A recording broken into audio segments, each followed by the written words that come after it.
Category है large cap की। और हर्षद, मैं आपसे एक और अनुरोध करना चाहूँगा कि किस फंड का पोर्टफोलियो कैसा है, या उसका ये बारे में जो अलग-अलग फैक्ट्स हैं, वो तो हमने अपनी पत्रिका में विस्तार से लिखे जी, हैं, जिसमें जी, आपने अपने रिसर्च इनपुट्स दिए हैं, तो उसे तो लोग पढ़ लेंगे हमारी पत्रिका में। बिल्कुल।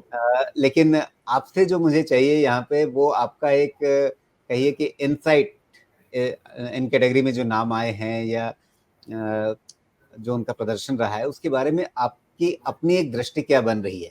फैक्ट्स तो लोग पढ़ लेंगे पत्रिका में। बिल्कुल। तो बिल्कुल, तो लार्ज कैप में आते हैं, यहाँ पर कौन-कौन से प्रमुख फंड हैं जो शीर्ष 5 में आए हैं? निप्पॉन इंडिया है यहाँ पर सबसे ऊपर, इसके बाद ICICI prudential blue chip fund है, एचडीएफसी टॉप 100 है, एसबीआई ब्लू चिप फंड है, कोटक ब्लू चिप फंड है, और ये सारे इनके नाम में भी ब्लू चिप है, और दरअसल ये अतीत में इनका जैसा प्रदर्शन रहा है, उससे ये सब ब्लू चिप फंड ही हैं। जी, बिल्कुल। अगर तो ये पूरे सारे लार्ज कैप फंड म्यूचुअल हैं। फंड बास्केट में देखें, तो ये सारे ब्लू चिप फंड हैं।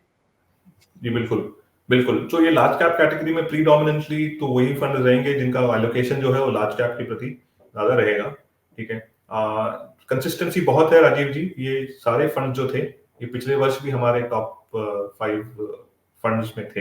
हो सकता है कि उनका रैंकिंग जो है थोड़ा ऊपर-नीचे हो गया रहेगा, लेकिन ये टॉप 5 अभी भी बरकरार है।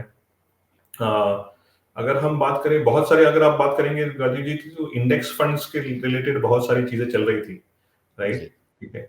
तो अगर ये इन फंड्स की बात करें तो ये फंड्स में से बहुत सारे फंड्स ऐसे हैं जिन्होंने इंडेक्स को बहुत आसानी से या फिर इंडेक्स के ही पास के आसपास का रिटर्न दिया है। तो ये जो बहुत ही इंपॉर्टेंट एस्पेक्ट है लार्ज कैप फंड्स का, कि बहुत सारे निवेशक ये सोचते हैं कि लार्ज कैप फंड में क्यों निवेश करना, जबकि हम इंडेक्स में निवेश करके उसको हम उतने रिटर्न जमा अर्न कर सकते हैं। तो इंपॉर्टेंट चीज ये है कि इंडेक्स को भी आप लार्ज कैप के जैसे देखें, लेकिन इंडेक्स का एक एलोकेशन रखें। लेकिन लार्ज कैप में एक पोटेंशियल ये है कि वो कहीं ना कहीं अगर अच्छी तरह से मैनेज होगा तो वो एक्टिव फंड मैनेजमेंट के द्वारा लार्ज कैप स्पेस में आपको पोटेंशियल है उनका रिटर्न जनरेट करके देने में, राइट? और एक और चीज है कि अगर हम बात करेंगे, अगर एक दो फंड्स की अगर बात करेंगे, तो निप्पॉन लार्ज कैप और एचडीएफसी टॉप 100, इनका परफॉर्मेंस जो है पिछले वर्ष में अच्छा रहा है। और अगर हम बात करेंगे कोटक ब्लू चिप की, तो कोटक ब्लू चिप का जो परफॉर्मेंस जो है, जो जो हम तेजी और मंदी का जो बाजार में जब हम देखते हैं या फिर वो फेज में हम देखते हैं, तो वो काफी अच्छा रहा है और वो उनको हेल्प कर रहा है ये टॉप 5 में आने के लिए। और इसके अलावा जो भी है फंड्स के, हम सभी जानते हैं कि ये सारे फंड्स ने अपने रिस्क पैरामीटर में अच्छा किया है, क्योंकि प्रीडोमिनेंटली ये सारे यानी लार्ज कैप फंड्स ही है। जी, बिल्कुल। और इसमें कभी-कभी हमें ये भी दिखा है कि इन सारे जो टॉप 5 फंड्स हैं, इनके जो एवरेज स्कोर आए हैं हमारे स्टडी में, उनमें बहुत ज़्यादा फ़र्क नहीं होता है। वो अ, आधा 1% के हिसाब से वो ऊपर-नीचे थोड़ा-सा रहते हैं।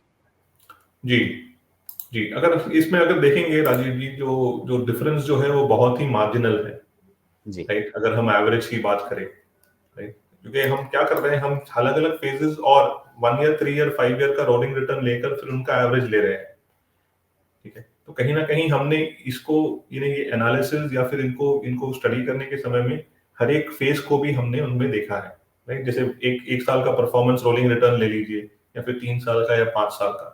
कहीं न कहीं कोई ऐसे भी फंड्स होंगे जिन्होंने 1 वर्ष में अच्छा नहीं किया, लेकिन फिर पीछे उन्होंने अच्छा किया होगा, वो उनको कहीं न कहीं ओवरऑल ओवरऑल जी, रिटर्न्स में हेल्प कर रहा है। बिल्कुल।